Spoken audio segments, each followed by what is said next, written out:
Okay. So Jane and Katy, what is now happening in the lives of the people with whom Dot worked?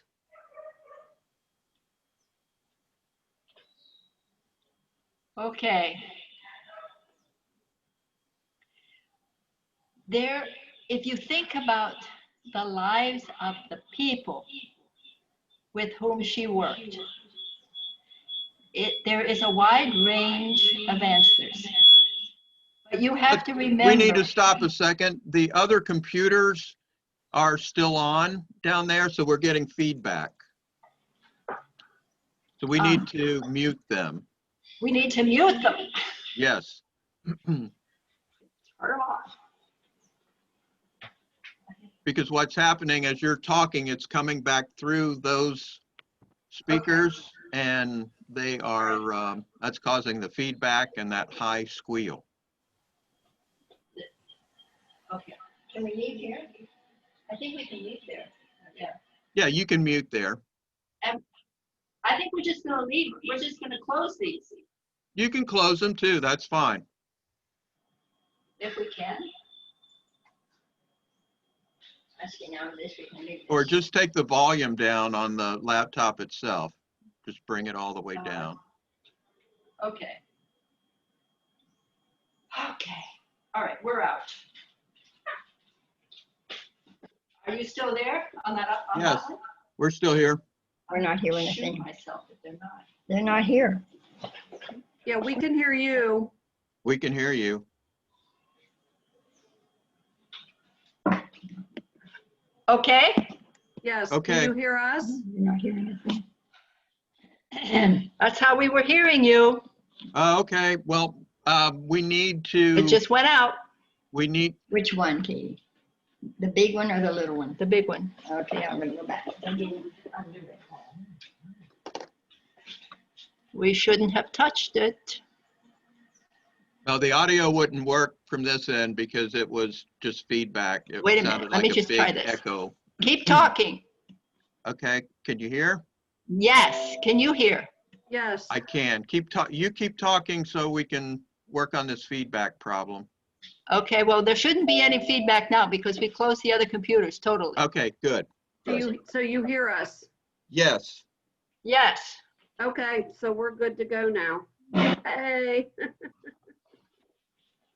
Okay, get shoulder to shoulder again, please. Just always look at yourself and make sure you're both in the screen well. And I think we're pretty good. So I'm going to start recording again. Angie, go ahead. Okay. So Jane and Katy, what is now happening in the lives of the people that Dot worked with? Okay. If you are talking about the specific people with whom Dorothy worked, the people have gotten older. We're talking about 15 years later. A number have died.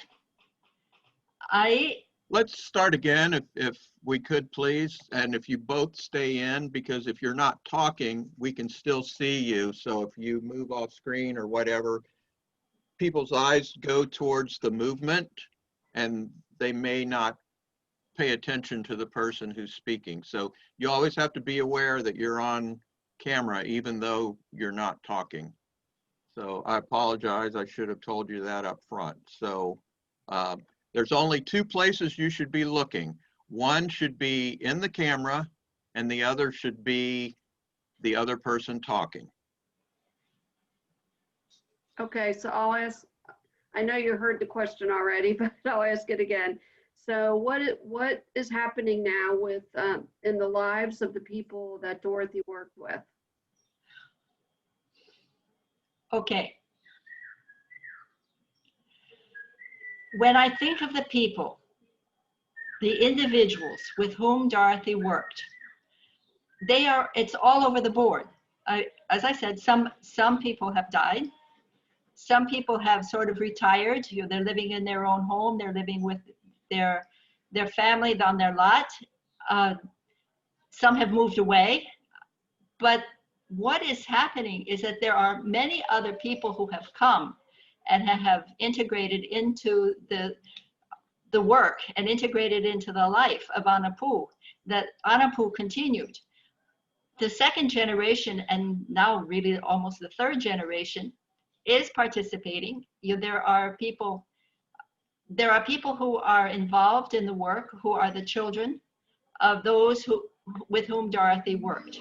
They have, some of them are adults that have gone to university and they're back in the school system. Some of them got their own land and they're working on the land. Some of them are working in the stores, the comercio. I mean, the people, if you're talking about the people, the families, I wrote it, that they're all over the board. But the life, the work, the caminhada is integrated into the lives of a lot of other people. There are a lot of people who have come, a lot of people who have gotten involved. And so it has grown very much in the last 16 years. And an interesting piece in this is that these very people who did not know Dorothy, today know her.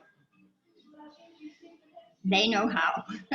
They assumed Dorothy as who helped the people in Anapu begin to get land. And they assumed the struggle, and she is a beacon for the people. We managed to keep that alive with the February 12th celebration, with the Homaria, the Homaria of the forest. And in everything that we do, we begin with a mystica. That's because we have an ecumenical group. We don't do Catholic things. We do ecumenical things, and the very people who participate are who bring the prayer, who bring the mystica, and we also contribute. It's perhaps the only thing that we do specifically is provide the mystica, the reflection that helps to deepen the people's commitment to the journey, to the struggle, to maintain their lands. The rest the people have assumed. In the beginning, we were writing reports, we were denouncing, we were their secretaries. Today, they don't need a secretary. What they need today is the mystica that we provide, as well as the context that we provide with the outside world. They don't have that, because in Anapu, there would be a mass killing if we weren't there. Not because we're defending the people, but because we're the contact with the outside world. And the land owned, the big ranchers and the woodsmen, the loggers know that. But the people, whether they were with Dorothy at that time or not, they're Dorothy's people, and we're Dorothy. The fact is that Katy and Jane are more Dorothy than Katy and Jane in this struggle.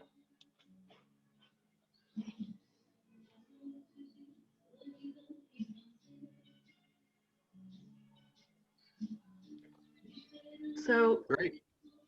I really like that. That was Joan and Joe and Liz. Do you have any feedback or anything else you'd like them to add?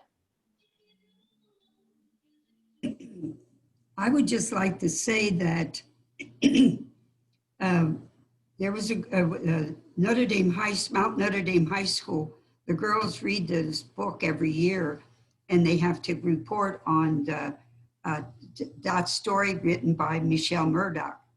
And one of the girls said this: what struck her about Dorothy is that whatever Dorothy learned, she always passed it on to the people. And I think that is what's happening through the instrumentality of Jane and Katy, but that what Dorothy started is continuing in the next generation, and these girls pick that up reading the book. Yeah, and actually, when Jane and Katy said new people are coming and they're passing it on and it's continuing, I really think that message it came out loud and clear. So Jeff, do you think we're ready for the second question? Could you rotate the computer a little bit so you're both in the shot?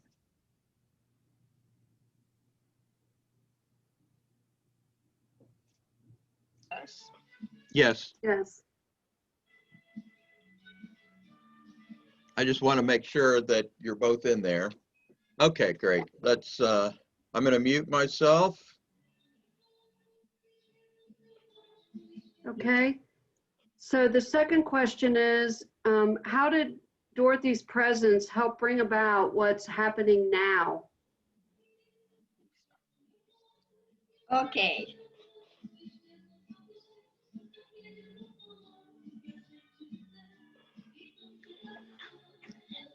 That's a hard question to answer.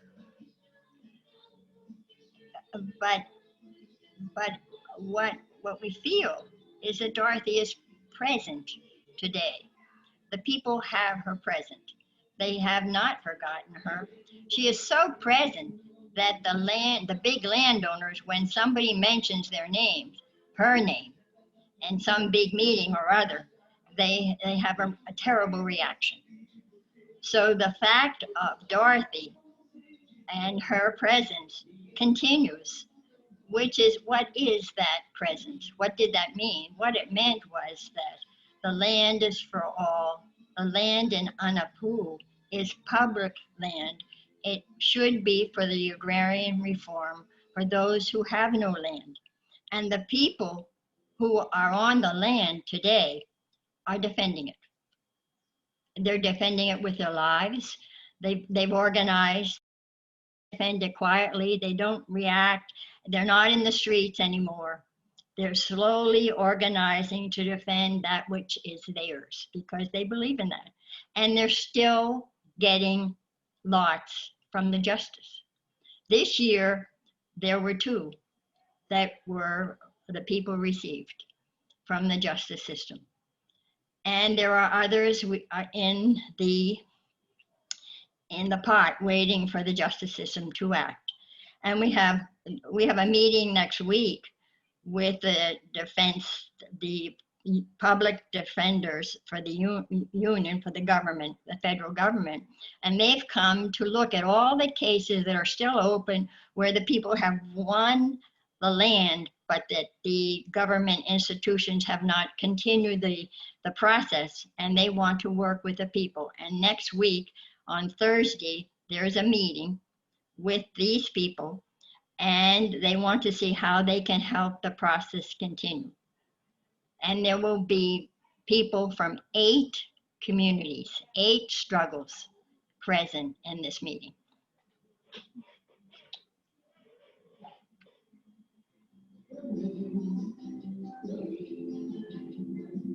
So if everyone wants to unmute, is there anything else? Do you think that should be commented on for that question? I'm very impressed. In the first questions, the answers, it was obvious that they're maybe different people, but they're the same people. They're Dorothy's people. And when Katy and Jane are not Katy and Jane, but they are Dorothy, that her presence, her continued presence. But your answer to this question said to me that the people are Dorothy too, because they're standing up for their own rights. That's empowerment. It's taken a real step forward, it seems to me.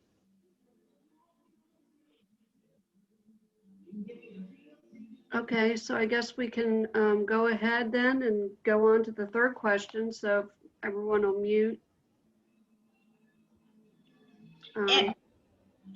So the third question is, what are you talked a bit about what's going on, but what are the signs of hope in Anapu?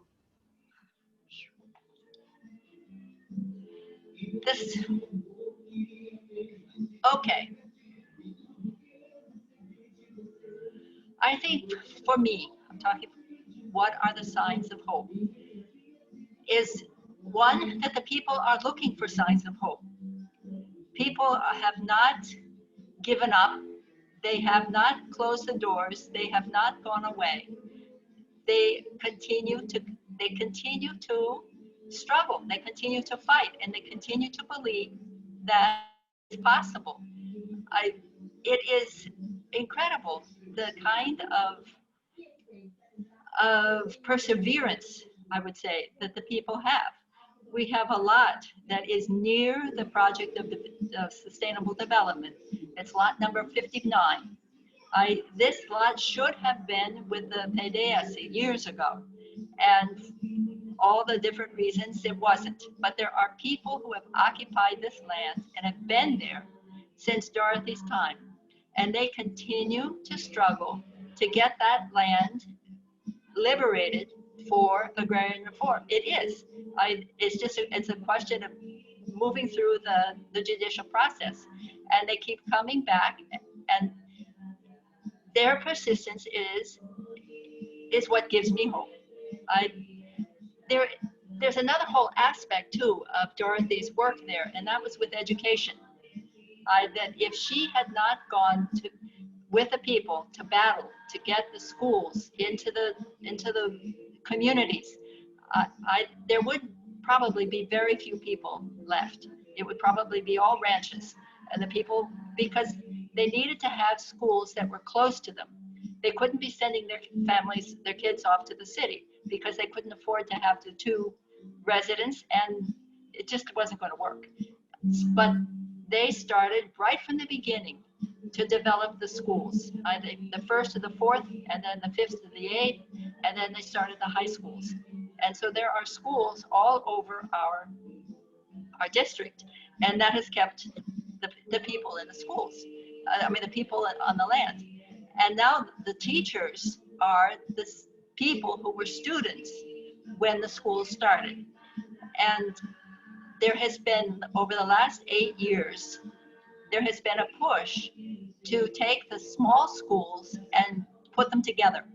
And so that instead of having a school in your community, your kids would go 6, 10, 12, 18 kilometers to what they call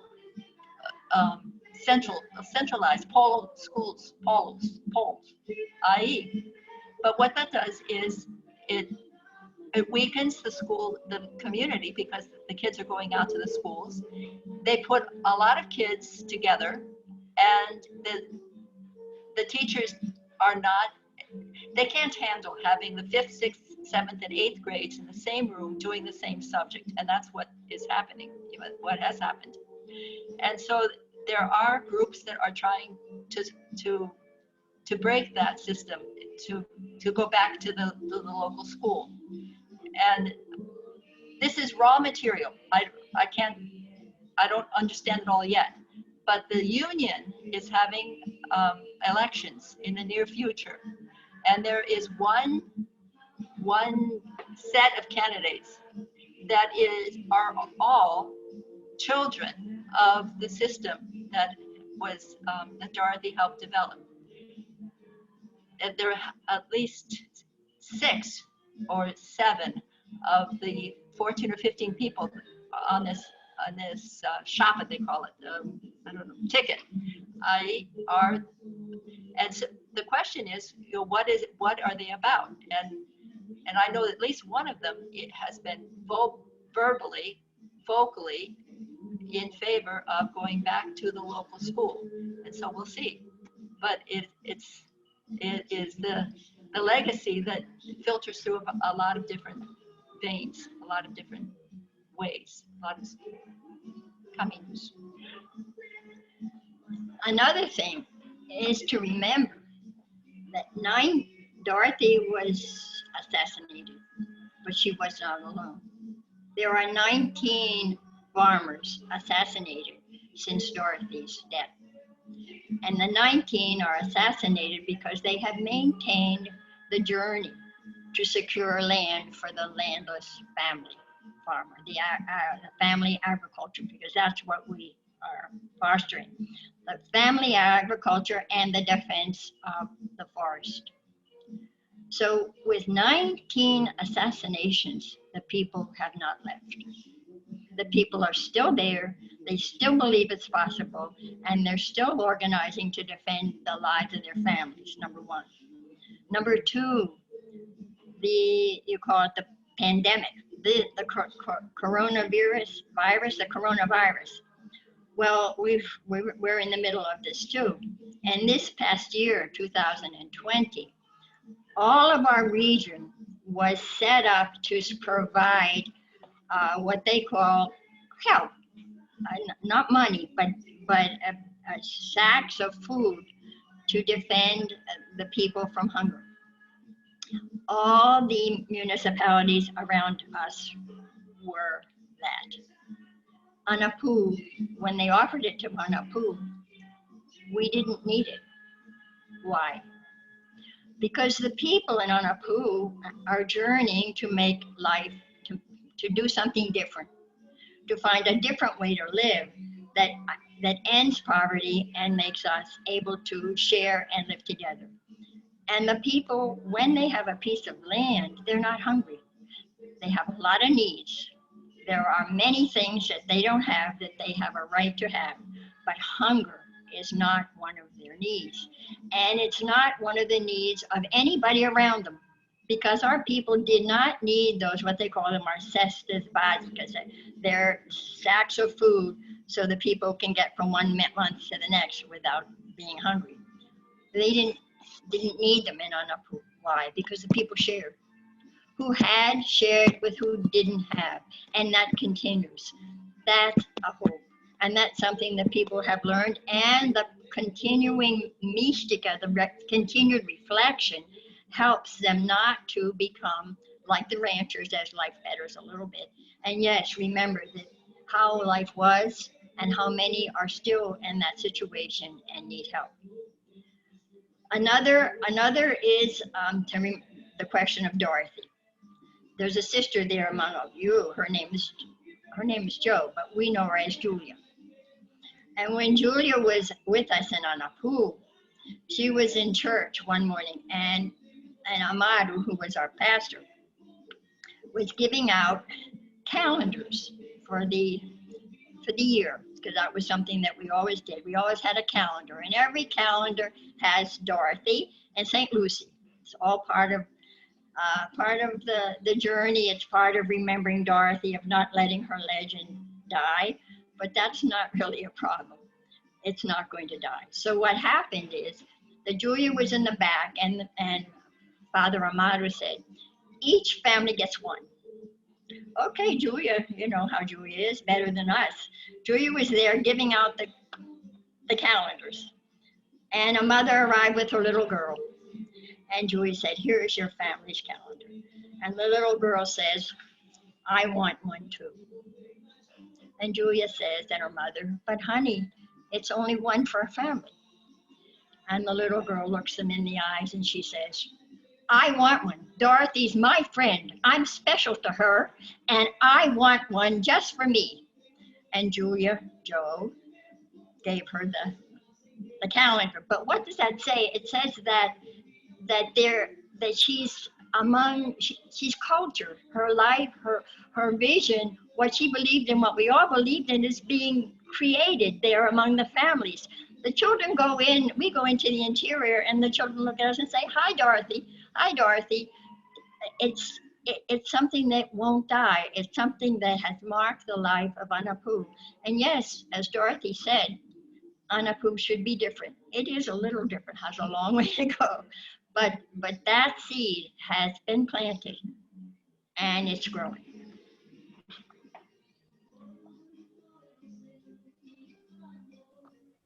That was awesome. And I wonder who that Julia could be. Does anybody have any other feedback on that question? That was wonderful. I loved your answer.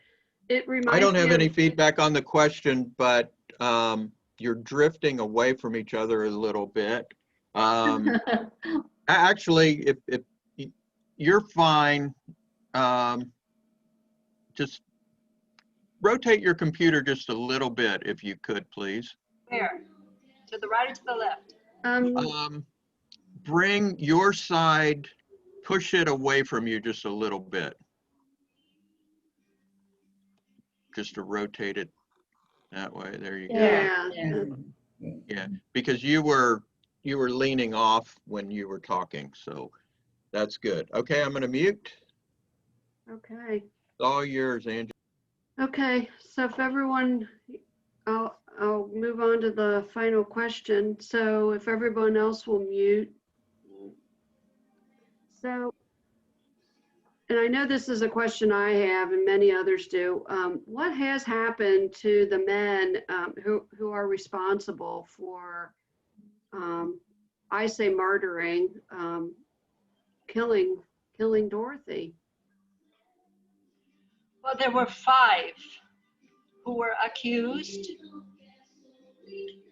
imprisoned for a time, were tried and were convicted.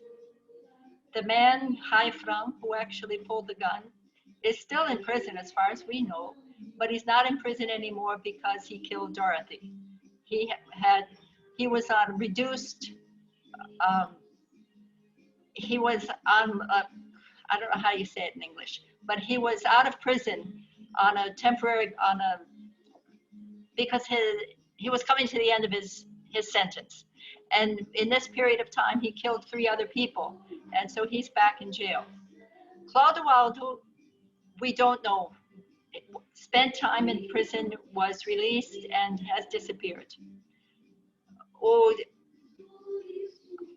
Tatu, Almi Fejoli, he served his time, the time that you're required to serve. You know, like you only have to serve 1/6 of your sentence, and then if you can start being released. And when he came out of jail, he went to a town in Pará, and he had car, he had land, he was installed. I mean, he went from being just the go-between to being a rich man, and has sort of disappeared. Bida served his time, was in and out, and as far as I know, he's out. He is out, and has land and is working. You know, he has sort of disappeared. And then the big guy at the end, Taradão, Regina Paulo Galvão Pereira, he was in jail. He was out of jail. He was put back in jail. And now because of the pandemic, he is out again because he was a group of risk, a risk group. And so he's supposedly in a house with the wrist cuff or the ankle cuff, but we don't know. And the other people that we all knew were involved in the thinking and the preparing and the planning, all of that.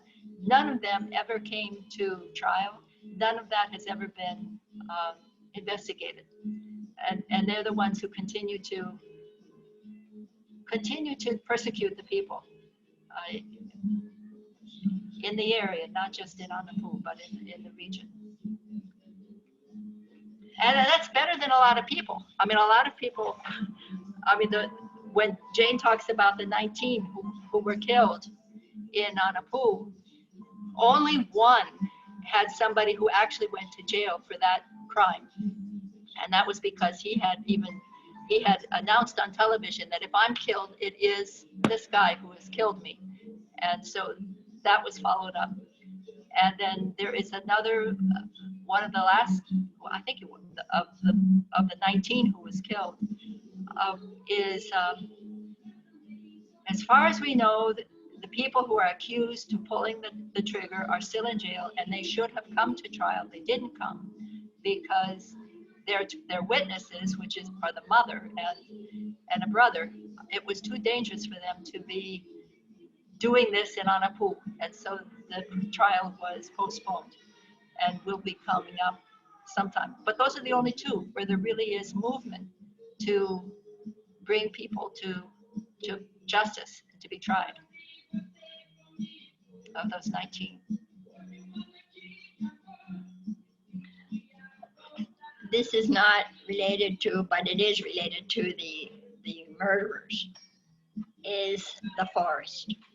Because a piece of this story, of Dorothy's story, is her love and her defense of the forest. And it's something that she has lived in such a way that she managed to communicate that to the people, and they take it on. They defend the forest because they learned from Dorothy the importance of the forest. And every community has their little nursery where they're planting trees. Every meeting that we have, there's discussion about what do you have that you can trade with me and I can trade with you, the noble trees, the native trees of Para. The people are in defense of the forest. But the problem is bigger than the people, and they do not have the powers to defend it. And during this coronavirus, the quarantine, we spent March to July in the house, being obedient. Our door was never closed, but we did not go out to the communities. But in July, we said, this has to stop, because we could hear the trucks passing at night. The wood, the forest was coming down. And so we left, and we were very careful with the people and for ourselves to not get sick. Until today, at least, we're still here telling the story. But we, as we weren't visiting the people and making meetings and everything because of the problem of the coronavirus, we just maintained contact, even ate a picnic lunch along the road, so we wouldn't be in their houses, and because we were dangerous for them. We came from the city. They were in the interior and were less able to be a problem for the contact. So what happened was the forest was coming down, and we found how to make that known. And we had pictures. The Pastoral Land Commission denounced, and we have credibility in the ministry, the public ministry, and so they acted on top of that. And during October, all of Anapu was taken over by by Ibama, who defends the forest, and they closed all the what do we call them? The serrarias. Sawmills. They closed all the sawmills in Anapu. They went through the whole municipality, taking trucks, taking machines, taking wood, taking everything. Okay, and it worked during that time. And we were and the people defended us. Nobody knows where that denouncement came from. Nobody knows. The government, the people defended us. Nobody talked about it. It happened. You know? Well, what happened is that as soon as Ibama leaves, the federal government they make more flexible the laws for the loggers. And today, the wood, the forest continues to fall. And more than 42% of the forest that has come down has been the state of Pará. The state of Pará. And we don't know how how can we stop that? We cannot stop that. We do not have the power. We can denounce, but the government group only has so much power, and the federal government is diminishing their power and controlling it, so they're not fulfilling the law. What is the answer? The answer is the United States, Europe, the East. It's to boycott cattle. It's to boycott anything that comes from cattle. It's to boycott soy. It's to boycott anything that provides money for the federal government of Brazil. Because that is the only way that we're going to be able to save that forest, which is coming down terribly. It's tragic what's happening to the forest. Tragic. And it's going to be tragic for the whole world. It's not only Brazil, not only Brazil. And so we plead we plead that, yes, it's important to use less paper. It's important to plant trees. It's all important, but nothing will change if we cannot cut it right here in Brazil. Those people who are taking the forest down, and they will only be stopped when you touch their pocketbook. When you touch their pocketbook, and it has to be a heavy, heavy, heavy touch, so that they feel it and will move off. Because they're killing the Indians, they're sickening the Indians. They have the miners, they're opening gold mines and all kinds of mines in Indian territory and taking down the forest. And the federal government gives them support. So that was Dorothy's dream, was the forest. As the people say, a floresta em pé. If the end of the forest, the death of the forest is the end of our lives. And our people never forget that, never forget that. But the end of our lives is coming because the forest is coming down.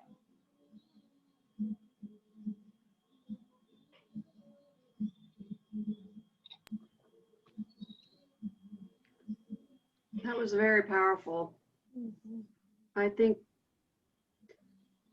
we as Americans, that's a very powerful message.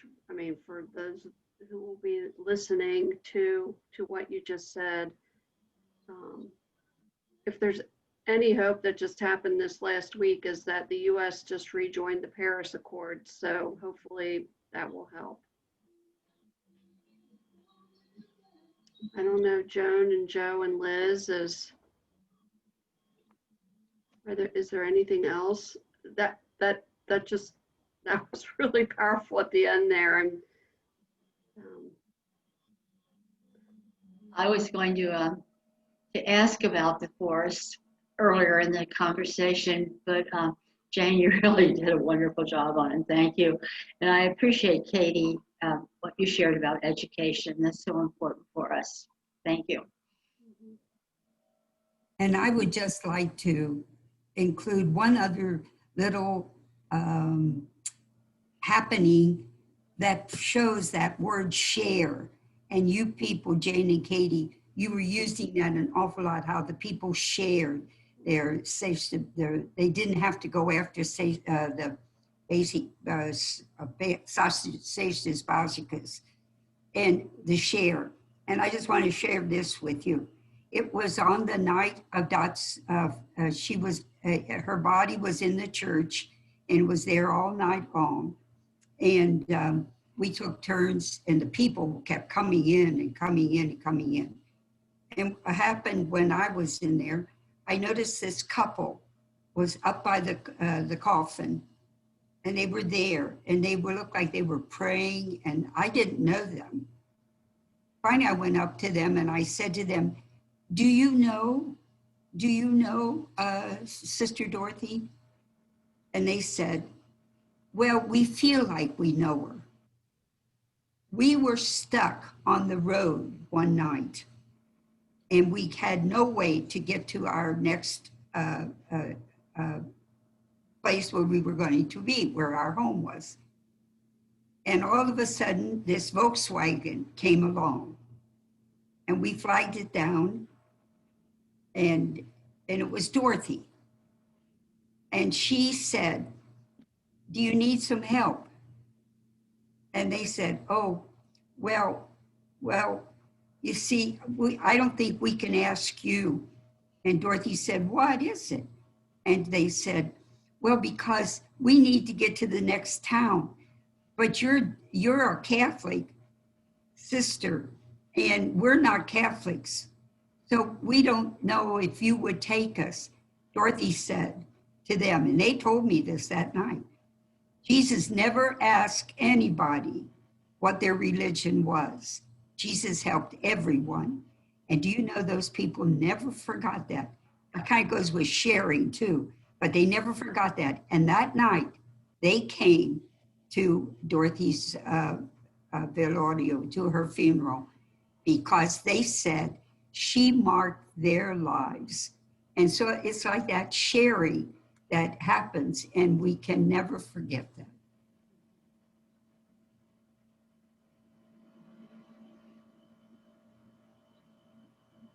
Just let me tell you one thing that happened today. Mhm. We are in Belem, which is the capital of our state.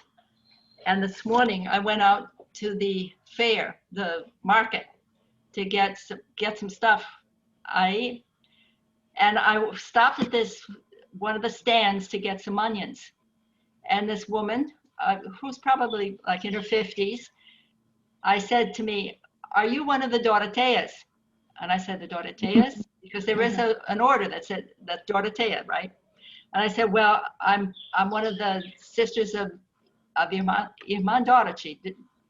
I said, "Well, that's the one. That's the one I'm in. Is Dorothy?" And she says like this. She says she was a martyr of the forest.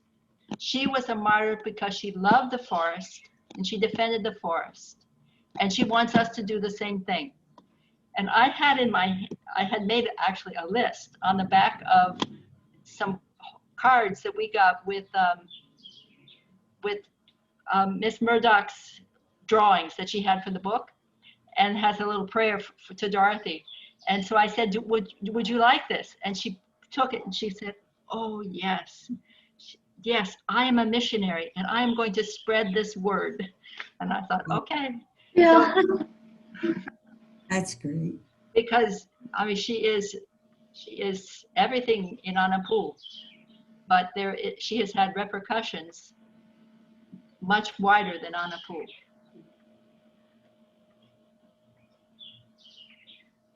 This is a question that may be completely off at this point, but Dot was so into sustainable farming. And I'm taking it for granted that sustainable farming is still quite the thing and the people are trying to do that. Is that correct? Okay. That's the struggle of the family agriculture. Okay, sustainable farming is the family agriculture. It's the families who produce what people need to eat and are diversify their planting so that they can accompany the markets. But it's the people in Brazil, the family agriculture in Brazil, that has received not 1 cent of subsidy from the federal government this year or last year. 1 cent. They provide more than 75% of the food that's on the table of the poor. And that's sustainable farming. The movement Sem Terra, during this pandemic, they were the group that provided more food for the poor in the favelas, in the barrios, in the poor areas of the country. It was the family agriculture.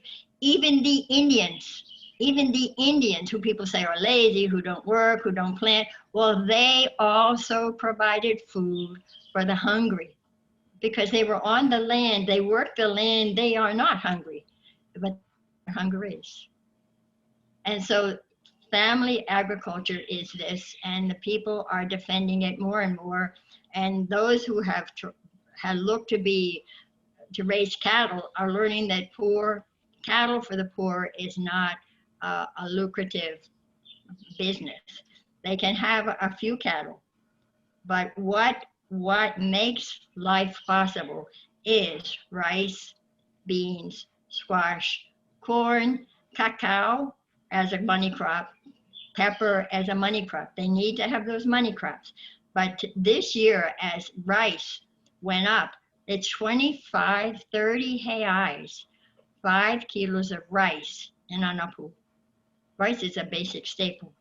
The people can't buy it. So they've all who have left planting rice this year are back to planting rice. It's hard. It's a lot more work than cacao, than pimenta, than pepper. But they want rice and they know they're going to need rice. So this year, the sustainable farming, return to rice. And they're going to plant rice and corn and everything to be able to supply food for those who are hungry, their own families and others during this year, which is going to be worse than 2020 in terms of hunger. And just going back to the education, that one of the big things that Dorothy did here was to educate young people in agricultural technicals to be able to help other people do their agriculture, to be technicians with the agriculture. And there was a time when they were all employed, and they were employed in businesses, but it was a business, like it was an association that was hired by the Land Institute to help the people who were on the land. And so they were getting a salary, and they were out teaching and doing really passing on what they had learned. And with the change in the government policies, all that money was cut. There is no money whatsoever with the Land Institute for technical assistance to the farmers, none, zero. And so all these kids who have all this preparation, they have to figure out what can they do to apply what they know, but they have to be able to live because they're getting married and they have kids. And so there are a couple who are still doing it because they're teachers. They're teachers in the agricultural school in Anapu, and they are working on the land. I mean, a couple who are actually working on the land, and they are applying all they know. And whenever there is an activity where the issue is planting or working with a new technique they are there to help and to try to pass on what they know and to learn from the others. That it is, because that's the big thing, is you have to learn how to do sustainable agriculture in the Amazon, because the whole system was to cut the forest, to burn it off, and to plant. And that would work for a couple of years, but then you have to cut another piece and burn it off and plant to be able to plant. And so now it's how do we work the land so that it will last forever, so that you don't have to keep cutting down a little bit of the forest, because a little bit sums up. And very often the small farmer is accused of all this deforestation, and that is a pure lie, fake news. That they are, but even the 1 acre or the 2 acres that they want to take down does add up. So the issue is to find out how to learn and to share. How do you work the land that has already been logged so that the land will last forever, basically. And that's what we're trying to do, and that's what the people are trying to do. And that's a major part of the content of when we have meetings now, is different ways that you work the land. I mean, this was Dorothy. I mean, she started that years ago, and we're just continuing it. And people are learning new ways to keep the land producible, productive. We have this whole thing in San Rafael. I mean, you Sisters of Ohio helped us so much with the St. Raphael Center, which is where Dorothy is buried. And behind St. Raphael, we had this whole strip of cowgrass, and we did not plant this cowgrass.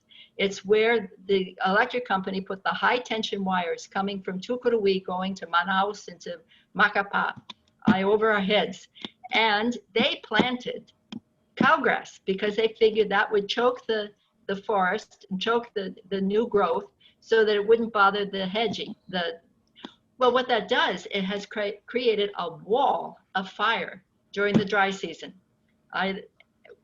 We have had, the last 4 years, we have had fires in San Rafael, that there was one, I thought we were going to lose the whole thing, but we didn't.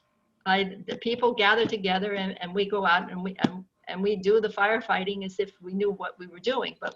And this year we got the water car from the Prefeitura finally came and put it out.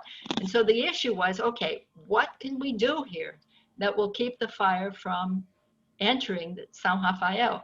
And so these technicians have worked together and they have made proposals, and we work the proposals and we put them in so that we can have, so now underneath the electric system, we have a planting of manioc, milho, corn, and beans. And then we're trying to put up the trees and get a line of a firewall of certain kinds of trees so that the fire doesn't come in. And I mean, we were so obedient during the pandemic. I mean, we stayed at home, and when I saw São Rafael, I wanted to cry. I said, if we had been over here, we could have come over here and we could have been working these last 9 months instead of being holed up in the house. But we're getting it back under control. But it's these technicians who studied who have been the motor to do this. And then different groups of the people who are working to get on their land come and they give days of work. You know, we had a marvelous work day planting the manioc with one of the most recent groups of people who are fighting to stay on their land. It was that kind of stuff gives me hope. Sometimes I would like to just stop thinking about the rest of it and just work over in São Rafael with my whole. Thank you so much. What Jane, Katy, and Jeff, and Angie, what the four of you have been able to do, and I know where Jane and Katy are, I know where they live, which isn't right at this particular in Belem, in Guamá, but what the four of you have been able to do to bring this story together, and it's not going to just be here, it's going to go out, and people are going to hear what the real story is. And I'm proud of all four of you. Oh, Thank you. Thank you. Well, Jane and Katy, you really are my heroes. I mean, I think it's wonderful. Your work, your inspiration, well, really all of you sisters. I mean, I keep saying it's all about the sisters. I mean, that's why I do what I do, because to continue on that work, Dorothy's legacy, but really your legacy, because you're continuing hers, you're her hands, continuing it on. And, Joan and Joe, you're the voice. I mean, and Liz, telling these stories is just as important to get the word out, to get people to continue it too. So. And Jane and Katy have some real troopers here at Mount Notre Dame in the health center, and they are just talking Jane and Katy all as if you are they're the grandmothers and you are the other ones, Jane and Katy. Speaking of the health center, I'm Susie moderator over there right now, so I got to get over there. I have to leave this, but I just feel so privileged to be part of this discussion. It was like, let's continue. It continues. Sister Dorothy, you will never die. So thank you so much. I'll take our hugs to everybody, Liz. Yep. That's it. Yeah, this has been really wonderful. I'm so glad that we were able to do this and be able to share this with so many people. I was saying we're going to have our Zoom call, but it's going to go so much further than that, because we're going to have it on Facebook Live. And then that prayer service is going to be recorded and posted, on our website and on YouTube. And so it's just going to go far and wide. So thank you so much for this message, Jane and Katy, for, telling us what is going on there. And even in that, the hope, the message of hope, but then also, what we can be thinking about, what we can be doing here in order to help you. So. And they had just arrived last night when I saw they were online. I called the two of them and to see if they had gotten the correct numbers and everything. And they had just arrived from there. And I said, did you get the second Zoom numbers? And they said, well, we're just getting in the door from the bus trip. So I gave them quickly the numbers that JoJo had given me, because I had not received them. And so then it all worked out. And I tell you, I am impressed, Angie, with you and Jeff and the way you talk back, that language that you use. That's not my language at all. I am so proud of both of you too. And Jane and Katy, you did it. You made the Yes. trip, went to Louisiana, and now you're back. And you really, this is going to be transmitted to a lot of people, right, Angie and Jeff? Yes, yeah, yes. Well, Jeff's taught me It a won't lot, be just the prayer service. right? We'll see. Okay. Well, Oh, thank- Jane and Katie, it's so good to see you. Well, it was good to see you too. Yeah, Joe, So where are you headed next? home. I know, Well, Okay, And that's another, how long, Jane and Katie? To a 12-hour bus? 15 hours, oh goodness. And how long, when are you taking that trip? Monday night. Okay, And Angie, the next time your family wants to make a trip, take a visit to the pool. oh, my dad did, several years ago, we took a riverboat trip.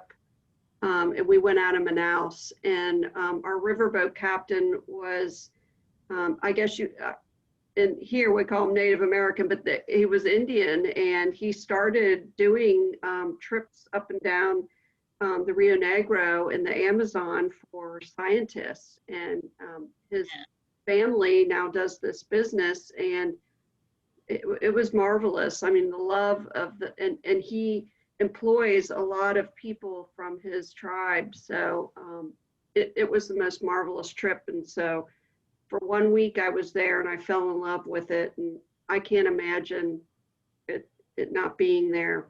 So it's heartbreaking to hear what is happening. Jeff, where do you live? I live in Montgomery, here in Cincinnati. Oh, right, you're a Cincinnati. Yeah. Oh. I used to be over the convent a lot until March. I was there 3 times a month at least. Oh, Jeff, you would love going to Brazil and going to Anapu and Guamá and all of these places. And the people would just pick you up and hug you, and you would feel just right at home. Well, I hope to do it sometime. Okay. Okay. Well, Jane and Katy, this is so good just seeing you.